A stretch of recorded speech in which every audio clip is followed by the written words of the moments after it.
ప్రియమైన శ్రోతలారా, జీవిత పాఠాలు అనే పోడ్కాస్ట్కి మీ అందరినీ స్వాగతిస్తున్నాను. ప్రియమైన శ్రోతలు, ప్రభువైన యేసు క్రీస్తు శక్తిగల నామంన మీకు శుభములు. గడిచిన వారం రోజులుగా మనం యోనా గ్రంథంలోని వివిధ అంశాలను ధ్యానం చేసుకుంటున్నాం కదా.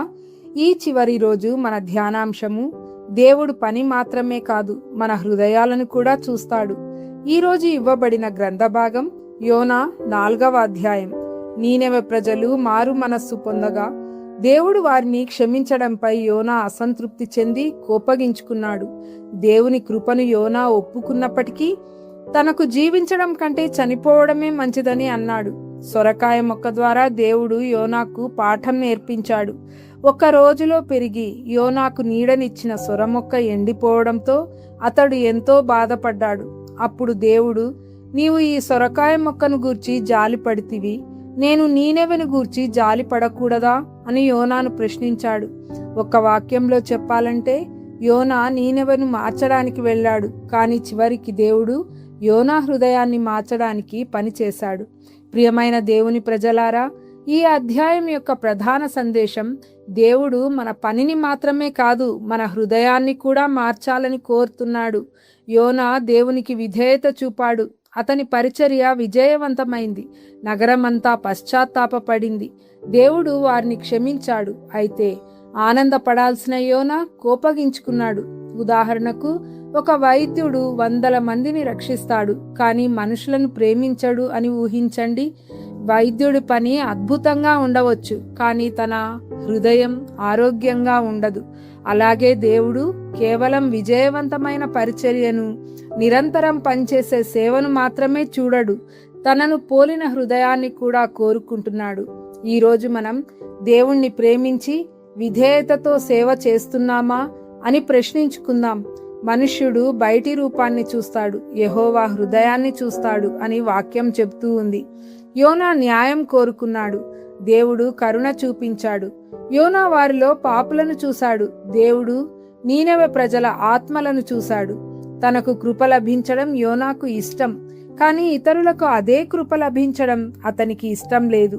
అతడు నీనెవె పాపం చేసినందుకు కోపపడలేదు, దేవుడు వారిని క్షమించినందుకే కోపపడ్డాడు. కానీ దేవుడు యోనా ద్వేషించిన వారిని కూడా ప్రేమించాడు. మనము చాలాసార్లు అలాగే ఉంటాం.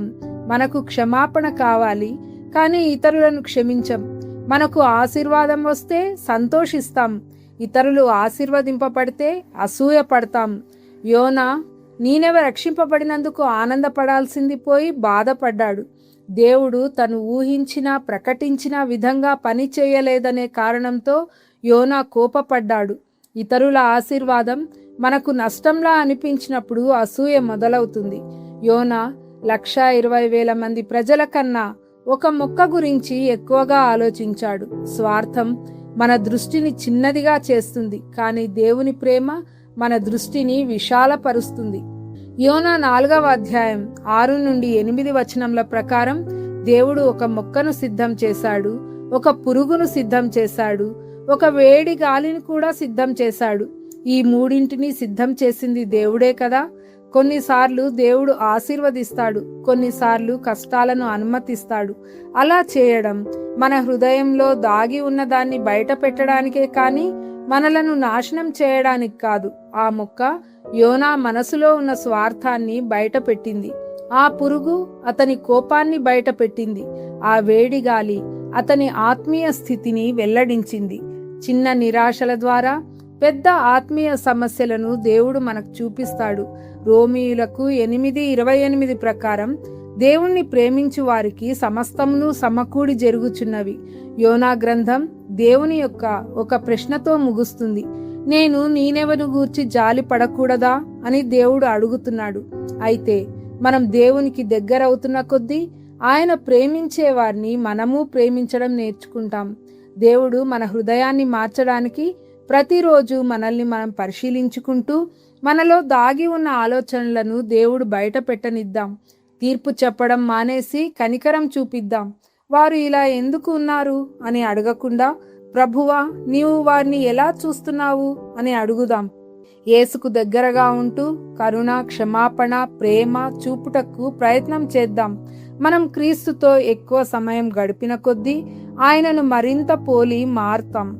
చివరగా ప్రియమైన సహోదరి సహోదరులారా, ఈ వారమంతా మనం నేర్చుకున్న గొప్ప సత్యాలను ఒకసారి చూద్దామా?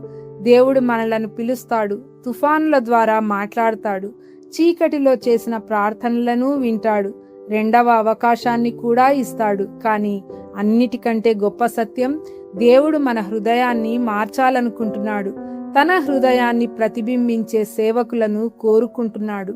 మన పని మనుషులను ఆకట్టుకోవచ్చు, కానీ మన హృదయమే దేవునికి ముఖ్యమైనది. దేవుని నుండి పారిపోవచ్చు, కానీ ఆయన ప్రేమ నుండి ఎప్పటికీ పారిపోలేరు అనే సందేశాన్ని మాత్రం ఎప్పటికీ మరువకండి. మన హృదయంలో కోపం, అసూయ, గర్వం లేదా స్వార్థం ఉంటే ఈరోజు వాటిని యేసు పాదాల వద్ద ఉంచుదాం. ఆయన మనల్ని లోపలి నుండి మార్చనిద్దాం.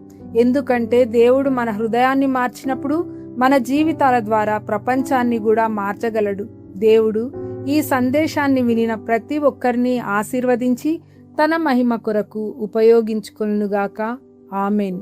ఈ కార్యక్రమమును గూర్చి మీ సలహాలు మరియు మీ ప్రార్థనా అవసరతల కొరకు మమ్మను సంప్రదించవలసిన మా ఫోన్ నంబర్ 9480585039 మరియు ఈమెయిల్ ఐడి info@fibaonline.org. మా ఫోన్ నంబర్ మరొకసారి 9480585039. Email ID info@fibaonline.org.